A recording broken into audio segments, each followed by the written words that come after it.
Мемориальный комплекс защитникам Отечества был открыт в столице 9 мая 2001 года.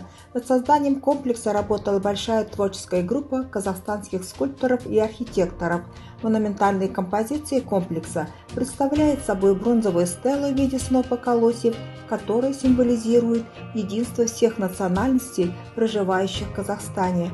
Раскрытию идейного содержания замысла авторов способствует также монументальные скульптуры в центре стелы. Скульптура является олицетворением образа Родины-Матери, призывающей к единству и согласию. В руках женщина-мать держит чашу, символ мира и процветания, которая покрыта тонким слоем сусального золота.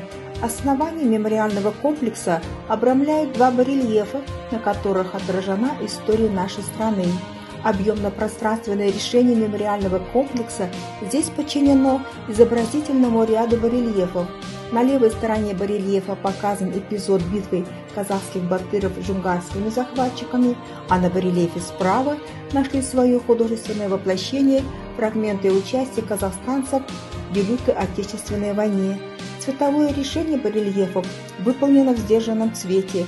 Светлый гранит контрастирует с покрытой патиной бронзовыми силуэтами барельефов.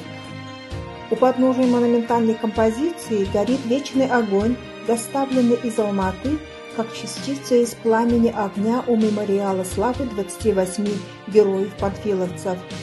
Мемориальный комплекс защитникам Отечества увековечивает исторические события, содержит героико-эпическое начало, и это определяет характер композиционного решения и его масштаб. Мемориальный комплекс стал назиданием для потомков о цене мира и его сохранения на земле. Сюда приходят люди почтить память защитников Отечества.